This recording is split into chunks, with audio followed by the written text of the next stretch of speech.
Thank you for joining me on stage. As you know, it is our 50th anniversary, and our theme this year is resources, resilience, and relationships. And I think as NGO organizations, we have all felt the pinch, just as business has. And so we're going to talk a little bit about past, present, and future today. NWT and Nunavut, you are celebrating your 50th anniversary this year as well.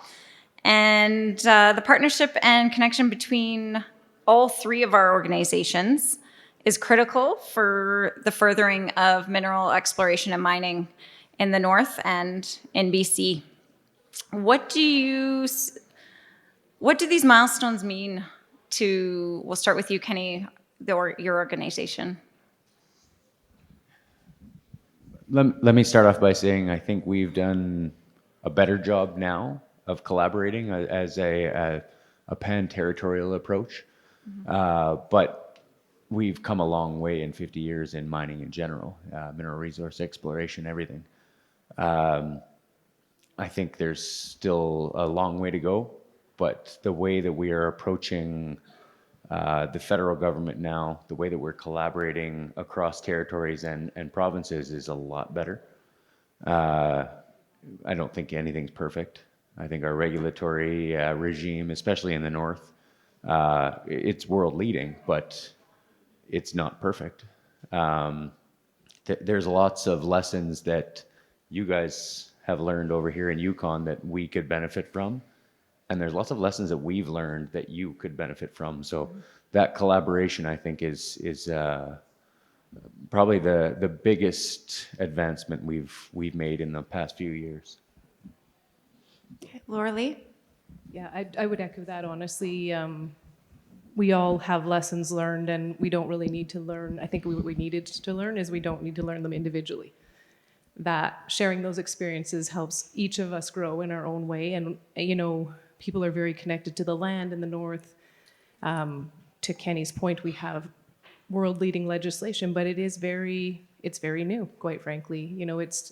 There's always lessons learned as you change things with good intention, and as we look back at it now, there's room to tweak. And as a Yukon, we're moving into a legislative review of our mining act, and that's it's a really big deal. It's a very old piece of legislation, but hopefully, as we work and grow together, we'll be able to share lessons and take from what we've learned and move into the next 50 years with stronger, better pieces of legislation that actually work for all of us.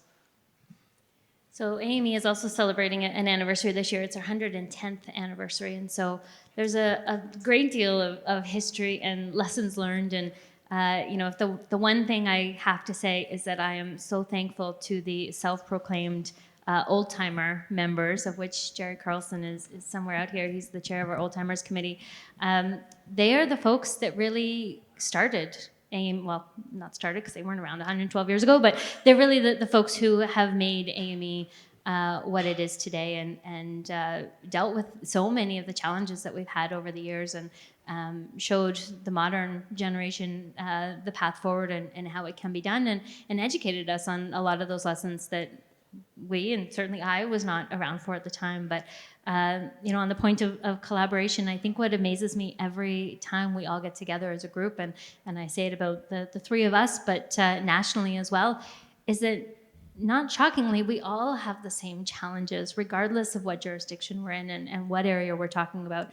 And generally speaking, those challenges are all happening at the same time, meaning the same year, give or take. And so not only the lessons learned from each other, but the day-to-day challenges that we're facing, the day-to-day opportunities, and how we can work together to advance those has been a real pleasure as well. Absolutely. Yeah, I know we're all competing for the same investment dollars, and I know that's we could get very pitted against each other in that space. But in times like COVID, I think we all realize, like, we really do have to lean on each other. And I'm the rookie here in the room, so I'm glad you guys are there and I'm here. But what would you say have been the key players who have been shaping the industry and drove these types of changes? Kenny? Always throwing it at me first. Yeah. I would say industry has changed tremendously in my career. I'm not an old man by any means, but the way that industry is engaging Indigenous people, Indigenous organizations, has drastically changed from when I started in industry. I would say that Indigenous landowners will be the next change in mining. I see I'll say a push. We're in the midst of a new Mineral Resource Act in NWT as well, where they're legislating or proposing to legislate impact benefit agreements, where industry is going a different way. They want equity participation. I think that Indigenous landowners will be the next revolution in the mining cycle.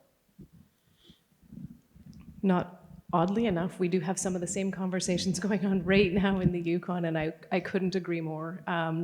It's not unusual for legislative and government processes to be catching up. And I really hope we're able to turn that where Indigenous landowners, and in our case, Indigenous governments in their own territories, are more of the decision maker and more of the equity partner. You know, these agreements are important, they're critical, and they've been the only way industry's been able to step up and continue to operate respectfully and meaningfully in territories. But I think they're only one piece, and I think we would be remiss to not continue to advance the concepts and the opportunities that exist in those territories. Yeah, leadership is a fascinating thing. It's incredibly multifaceted, and you know, we're all member-based organizations, and I really think that the change is coming from our membership because we operate on what our membership asks for and needs at that time. And so that's a big part of our leadership, and where I think our voices come from is the direction from our members. And you know, directly our members are leading, whether that's the major mines or the junior exploration companies. They're changing how they work on a daily basis, and they have many different influences from conversations that they're having with their local partners, larger conversations that are happening in the news. And you know, we just touched on some of the EDI challenges, some of the protests that we've seen over the last few years as well.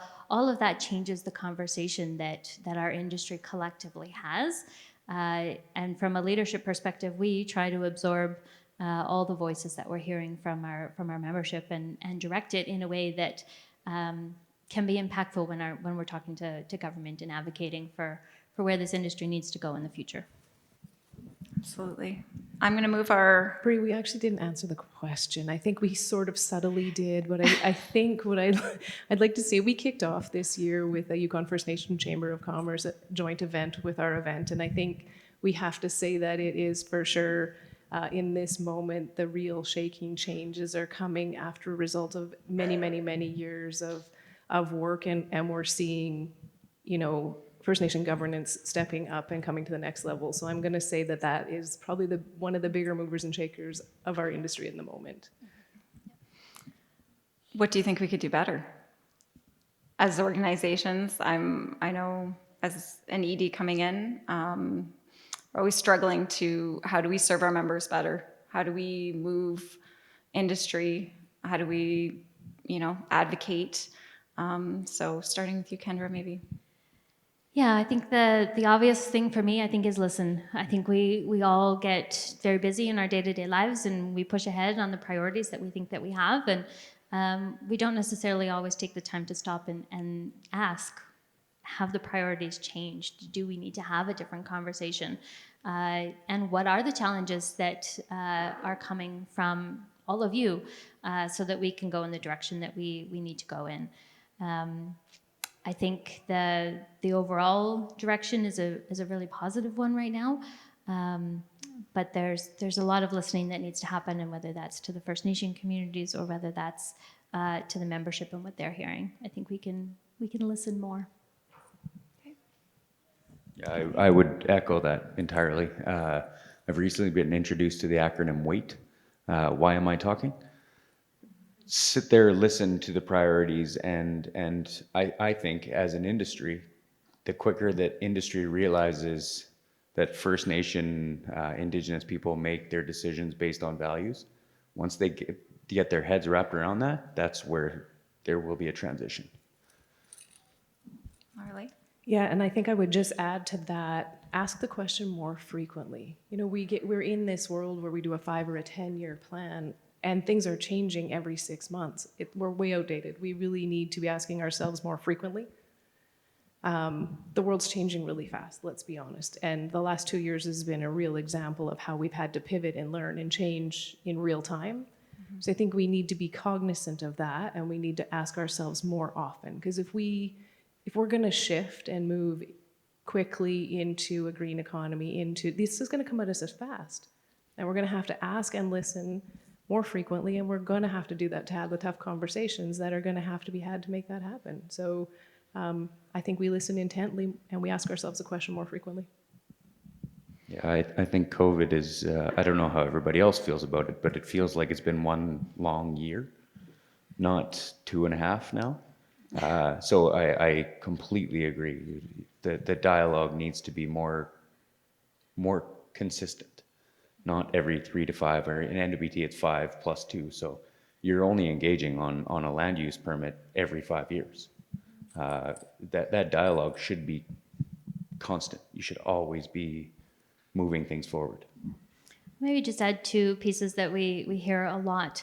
One is around public engagement and public influence of how we as associations can help to influence public and the general public.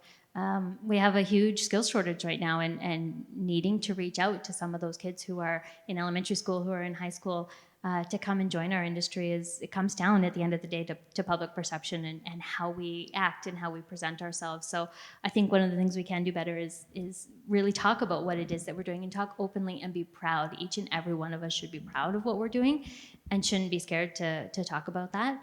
I think the other one is really our relationship with our First Nations. I think we can do a better job of that as well, and I think we're trying really hard, but we don't necessarily always know that. Well, we don't often know the path forward, and so sitting down and having that conversation very openly and honestly, and asking those questions of what needs to change and how it needs to change is a piece we could do better as well. Thank you. No, that's great. Now that I have that out of the way, I can pit you guys against each other and start. So what are some of the differences? I know regulatory-wise, process-wise, we all look, you can see similarities, but we're different for sure. So what are the differences between jurisdictions regionally, nationally, and how do you think we compare on the national and global scale? That's a loaded question, yeah. Well, I'll start because we have one piece. Obviously, we just talked about it with Scott up here. We have DRIPA implemented in British Columbia, and although that's a really positive thing, and we really do look forward to seeing the future of that, it causes a lot of uncertainty right now in our permitting process because there isn't necessarily a very direct laid out process of what needs to happen to get a permit, or what kinds of conversations, or who you're having those conversations with. Probably very different than the territories. We have 215 First Nation groups in British Columbia. There are lots of overlapping territories. Boundaries aren't settled. I think we have a handful of First Nations that are treated, and so there's a lot of unsettled territories, which causes a lot of complexity in the decision-making process, and trying to determine which way to go when you're just uncertain. So I think that's a big challenge in our permitting process. And again, I go back to, it comes down to asking questions and trying to get an understanding, and get an understanding from all of the groups that are involved, so that you're making sure to cover all those bases and talk to everybody. I think for us, so I'm the president of the Chamber of NWT and Nunavut, which are completely different in their regulatory worlds. NWT, we've been engaged by Sweden, Denmark on, they want regulatory reform. They want to mirror what our regulatory regime. There's a lot more that goes into regulatory considerations than just the regulatory. NWT has a couple of settled land claims, but largely the land mass is unsettled. And when you're looking at investment dollars, that's uncertainty, and dollars won't come into the territory. Conversely, over in Nunavut, one settled territory, one landowner that, depending what region you're in, can be very progressive, can be very conservative in their development approaches. Regulatory wise, I said it already, I don't think we have a perfect regulatory regime.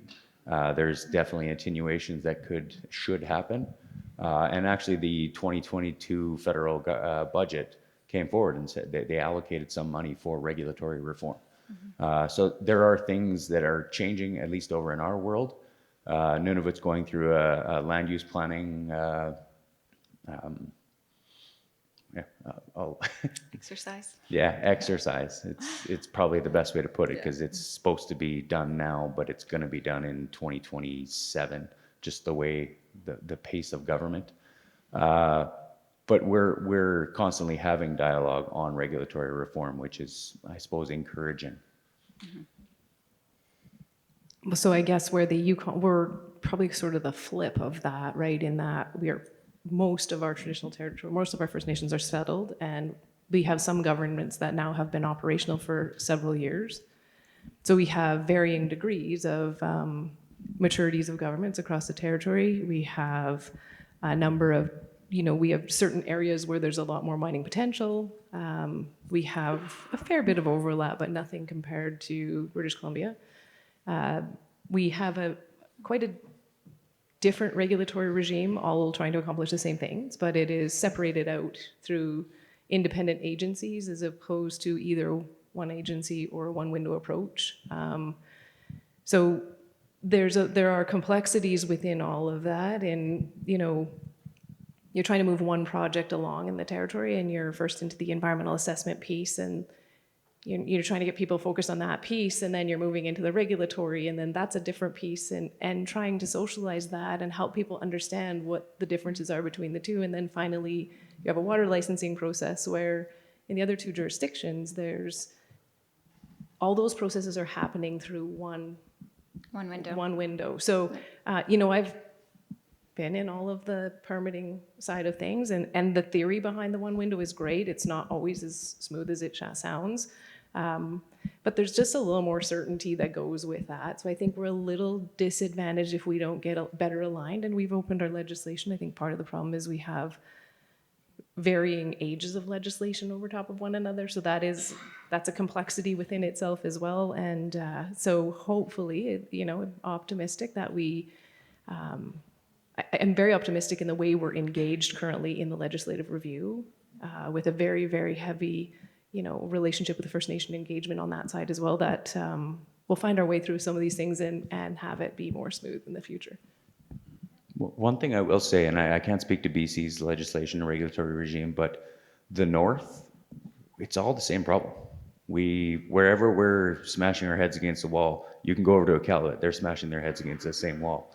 The parallels and the complexities that you feel you're facing now that we're collaborating a lot more between our chambers, you realize how that same problem is the same, and you don't need to learn the same lesson that Yukon's already learned, or that they're dealing with in Nunavut right now. Here's how we dealt with it in the territory, or in NWT. It's a good platform moving forward. Here's some attenuations, but this is our pan-territorial approach now is really helping move things forward. I couldn't agree more. So now we're going to move towards the future. I know all of our organizations, in an ideal world where humans are not involved and there's no egos in the room, we could move and advocate and move things along a lot faster. But to keep industry moving in the right direction, what do you say are the challenges that need addressing in the short term? And what are the roles of each of your organizations in this? And then I'm going to double down on that and bring in Mac and PDAC, but let's just start with what your organizations can do in the future? I'll start with that one. I see a big push on Indigenous equity participation. I said that in the beginning of this, but I truly think that's the way things are going to go. My day job, our company did the mining for the Nechalacho Rare Earth project over in NWT. And it's through our joint venture with the YKDFN, Yellowknife Dene First Nation. The first time a First Nation owned company has done the mining on their own land. And I can tell you from Cheetah Resources is the proponent there, the client. They would have loved to have had the First Nation own the land, develop the mine, just sell them the ore. That's it. I think that's the way industry is going to turn. I can't say I can completely disagree in the north, and the pace things are moving. If you would have asked me this 5 years ago, I'd say we all had been excited about the concepts, and certainly in my career, we've talked about it multiple times with multiple nations. I think there's, we're starting to see nations invest in things that are feeding minerals. We're starting to see people invest a little more. I think it's coming along, but I think the true understanding and bringing it full circle of how to work on the land, use the land, be part of the land, and still extract. To fully understand that, we do need to have more First Nation ownership, where it's not building trust is important, and I think companies have done many have done a bang-up effort in trying to get there, but it's the true investment involvement, and then you're on the same team. Honestly, we're no longer pitted against each other. We have the same ideals and the same outcomes looking for, and we have all the right inputs inside of making those decisions in the moment, in the construction, in the operation, and I think in the long term, it will take away from the push-pull and just bring it full circle.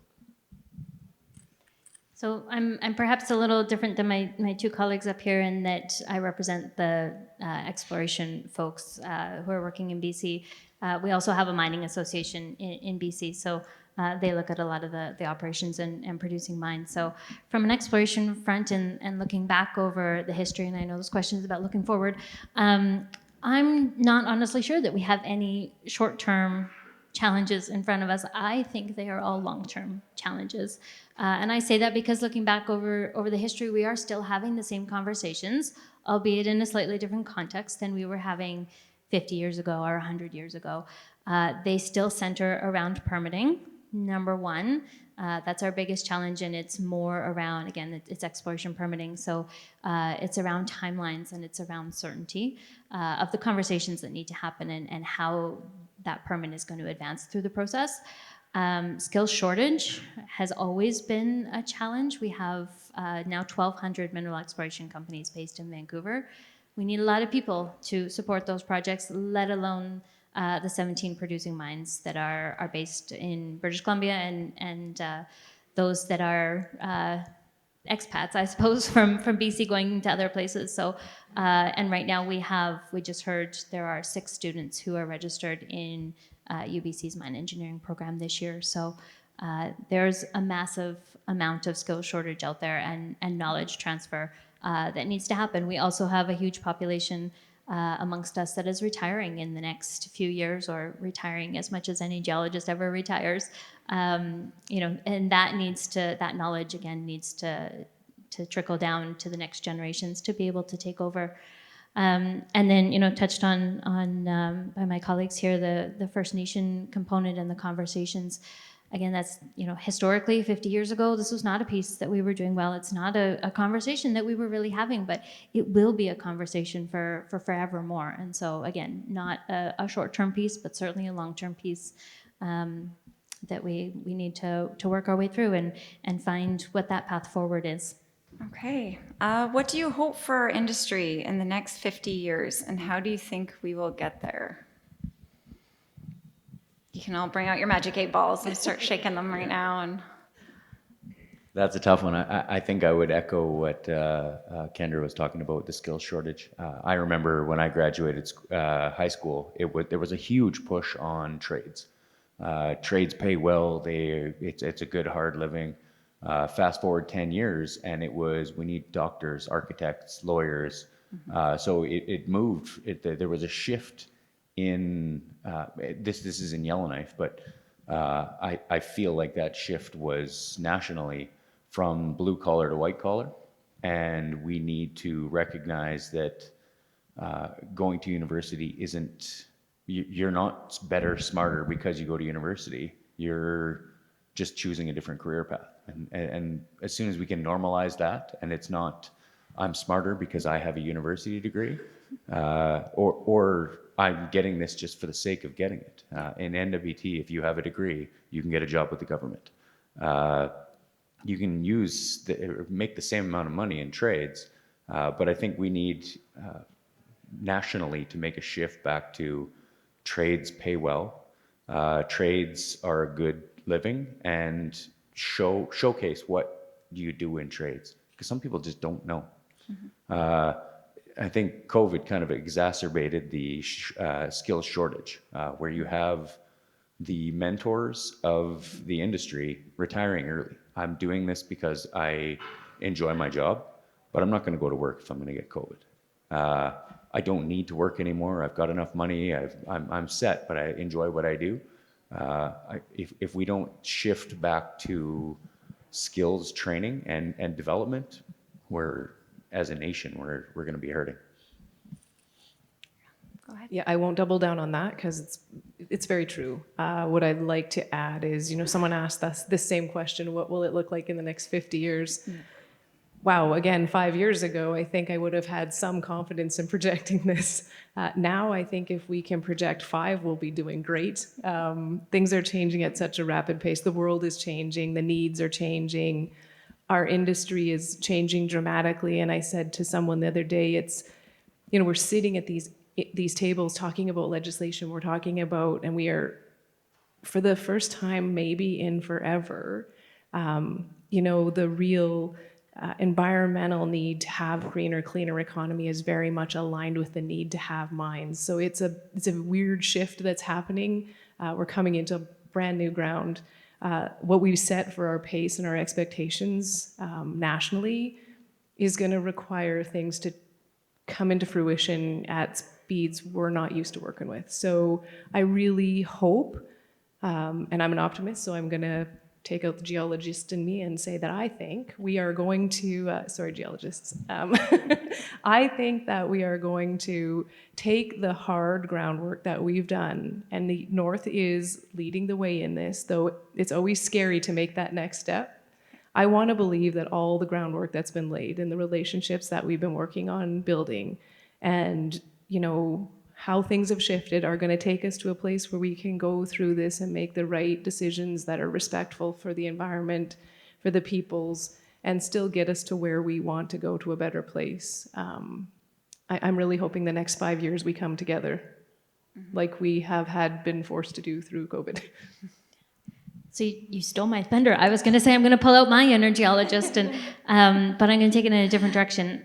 We're still at a rate of approximately 1 in 10,000 projects that ever becomes a mine. So I would like to see in the next, hopefully less than 50 years, that rate drop. I would love to see it 1 in 1,000 or 1 in 100 even, depending on how big we want to dream. But we've got some phenomenally clever and ingenious people in this industry that can create some pretty neat things from a technological and innovative perspective and think about things differently. And if we can find some new techniques to help us search undercover or to look at different rocks in different ways and be able to find those deposits and either rule them out or rule them in more efficiently, I think that would be a pretty neat thing to see in 50 years. Absolutely. Well, we spoke about relationships and resources, and I truly hope we now see the resilience in our industry and all these issues that we have discussed today, and that some of my colleagues have earlier, and many of the talks that we've had already. Just persevere and keep working the problems, because at the end of the day, we can't give up on this, and we all still want to maintain our standard of life. We want our kids to stay here, and we want our kids to have a good quality life, and in order to do that, we got to work together. So I appreciate all three of you being up here. I know we're a little bit early for time, so I do want to open it up to the floor. If you want to put any of these individuals on the spot, excluding myself, you're welcome to do that. So if there are any questions, comments, concerns, issues that we may have forgotten to talk about today? Nothing. There's no other future tellers out here? Come on. It's like The Price is Right. You can just start throwing numbers out and we'll pick a winner. Okay.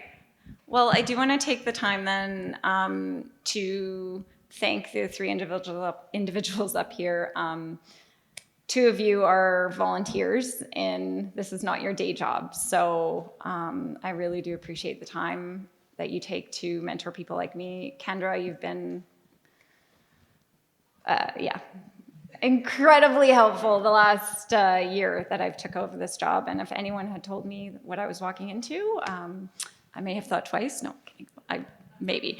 But I do appreciate all the time that you guys have put in. And I look forward to tonight. I want to let all of you know that tonight we have the Yukon Women in Mining 10-year anniversary reception. It is hosted in partnership by Fireweed Metals, and the location is at the old fire hall on Main Street. So if you need directions, let me know. Otherwise, give these people a round of applause and I'll let them go early.